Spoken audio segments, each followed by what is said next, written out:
माननीय श्री त्रिवेंद्र सिंह रावत। धन्यवाद अध्यक्ष जी। मैं आज इस एक बहुत ही गंभीर और संवेदनशील विषय की ओर आपका ध्यान आकर्षित करना चाहता हूं।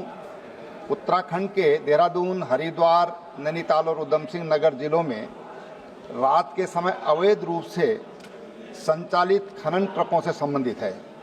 यह मुद्दा न केवल कानून और पर्यावरण सुरक्षा के लिए खतरा बनता जा रहा है, बल्कि आम जनता की सुरक्षा को भी गंभीर रूप से प्रभावित कर रहा है। यह देखा गया है कि राज्य सरकार और प्रशासन के स्पष्ट निर्देशों के बावजूद खनन माफिया द्वारा रात के समय ट्रकों का अवैध संचालन धड़ल्ले से किया जा रहा है। इन ट्रकों में भारी मात्रा में ओवरलोडिंग की जाती है और बिना किसी वैध अनुमति के खनिजों का परिवहन किया जाता है। इन अवैध गतिविधियों के कारण राज्य में सड़कों, पुलों और अन्य बुनियादी ढांचे को भारी क्षति हो रही है, जिससे आम नागरिकों के लिए आवागमन कठिन हो गया है। सबसे अधिक चिंताजनक बात यह है कि इन ट्रकों के लापरवाह और तेज गति से संचालन के कारण सड़क दुर्घटनाओं में लगातार वृद्धि हो रही है। कई निर्दोष लोगों की जान जा चुकी है और कई घायल हुए हैं। ट्रक चालकों के द्वारा ट्रैफिक नियमों की अनदेखी, नशे की हालत में वाहन चलाना और स्थानीय प्रशासन से मिलीभगत के चलते स्थिति और भी भयावह होती जा रही है। यह आवश्यक है कि सरकार तत्काल इस गंभीर समस्या की ओर ध्यान दे और प्रभावी कार्रवाई सुनिश्चित करे। मैं केंद्र सरकार और उत्तराखंड राज्य प्रशासन से आग्रह करता हूं कि अवैध खनन गतिविधियों को रोकने के लिए एक विशेष टास्क फोर्स गठन किया जाए। रात के समय ट्रकों के संचालन पर पूरी तरह से प्रतिबंध लगाया जाए और सख्ती से उसकी निगरानी की जाए। ओवरलोडिंग रोकने हेतु सभी मुख्य मार्गों पर चेक पोस्ट लगाए जाएं और दोषी ट्रक मालिकों और खनन माफियाओं पर कठोर दंडात्मक कार्रवाई की जाए। इस मामले में संलिप्त अधिकारियों की जिम्मेदारी तय की जाए और लापरवाही बरतने वालों पर कठोर अनुशासनात्मक कार्रवाई की जाए। स्थानीय नागरिकों की सुरक्षा सुनिश्चित करने के लिए डॉक्टर आलोक कुमार सुमन जी, धन्यवाद।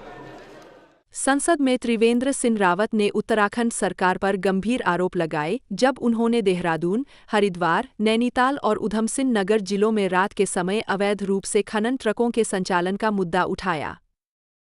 उनके आरोपों ने उत्तराखंड की राजनीति में भूचाल मचा दिया और कांग्रेस ने भी तीखा पलटवार करते हुए सरकार की कार्यशैली पर सवाल उठाए। इस प्रदेश के पूर्व मुख्यमंत्री जो हरिद्वार के माननीय सांसद हैं श्री त्रिवेंद्र सिंह रावत जी, उन्होंने लगातार दूसरी बार अपनी ही पार्टी की सरकार को कटघरे में खड़ा करके ये आरोप खुलेआम लगाया है कि उत्तराखंड में अवैध खनन हो रहा है। उन्होंने आरोप लगाया है कि राज्य में सरकार के संरक्षण में अवैध खनन हो रहा है। अपनी सरकार के बारे में उन्होंने दूसरी बार लगातार कहा है कि अवैध खनन करने वाले लोगों की हत्या कर रहे हैं। अवैध जो डंपर चल रहे हैं, ट्रैक्टर ट्रॉली चल रही है, वो लोगों को कुचलने का काम कर रही है। ये हम नहीं कह रहे हैं, प्रदेश के पूर्व मुख्यमंत्री जो भाजपा के माननीय सांसद हैं वो कह रहे हैं। कांग्रेस के सारे आरोपों पर उन्होंने मोहर लगाई है। कांग्रेस इस बात को कहती आई है कि राज्य में खनन माफिया पूरी तरह से सरकार के संरक्षण में राज्य में तबाही मचाए हुए है। और उसी बात को दूसरी बार त्रिवेंद्र सिंह रावत जी ने पार्लियामेंट में खड़े होकर कहा है, लोकसभा में खड़े होकर के कहा है। हम धामी सरकार से बात कर रहे हैं, हम उनसे सवाल कर रहे हैं कि आप व्हाइट पेपर जारी करो। और व्हाइट पेपर केवल 1 साल का नहीं, 2017 से लेकर के आज की तारीख तक 8 वर्षों में भाजपा के राज्य में कितना अवैध खनन हुआ है, इस राज्य में कितना लोगों पे पेनल्टी हुई है, इस राज्य में टोटल कितना माल निकला है अवैध खनन में, ये सारे जो है इसके ऊपर जवाब धामी सरकार को देना चाहिए। ये बात कहना कि अवैध खनन राज्य में बढ़ रहा है, ये बात पूर्णतः निराधार, असत्य, भ्रामक है, मेरा ये मानना है। और इसका सबसे बड़ा प्रमाण ये है कि जो खनन राजस्व है उसमें बहुत तीव्रता से वित्तीय वर्ष 2023-24 में जो अब समाप्ति की ओर है उसमें बहुत तीव्रता से वृद्धि हुई है। वो आज तक, जब तक इस उत्तराखंड प्रदेश का गठन हुआ है, इस राज्य के गठन 2002 के उपरांत 2025 तक, अब हम 2025 में आ गए हैं, इतना राजस्व कभी भी राजस्व खनन से प्राप्त नहीं हुआ है। यह राजस्व पिछले वर्ष की तुलना में लगभग 2.25 गुना है। यह राजस्व आज तक फाइनेंस ने जब भी टारगेट दिया है उस राजस्व को, ये प्रथम बार है कि हमने न केवल पूरा किया है बल्कि उससे 200 करोड़ से ऊपर सरप्लस राजस्व लेके आए हैं। खनन विभाग की ये उपलब्धि कही जा सकती है।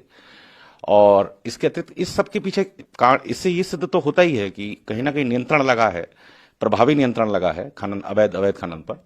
और इसके पीछे इसके जो हम लोगों ने इसके लिए जो मॉडस ऑपरेंडी अपनाया है वो ये है कि एक तो हमने नियमों का सरलीकरण किया सबसे पहले, और दंडात्मक कार्रवाई बढ़ा दी। नियमों का सरलीकरण करने के साथ साथ दंड बढ़ा दिए।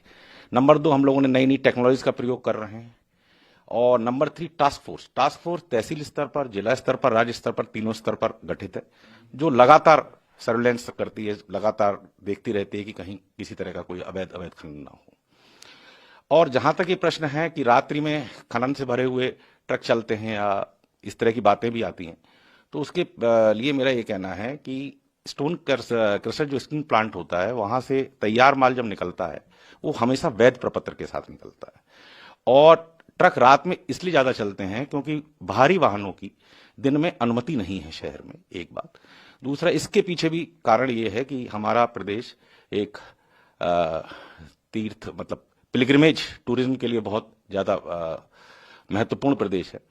तो ना केवल धर्मार्थी, सामान्य पर्यटन के लिए जो लोग आते हैं उनको भी यातायात बाधित ना हो, और प्लस दुर्घटना की संभावनाएं न्यूनतम रहें, इसलिए वैध प्रपत्रों के साथ ट्रकों की आवाजाही रात्रि में।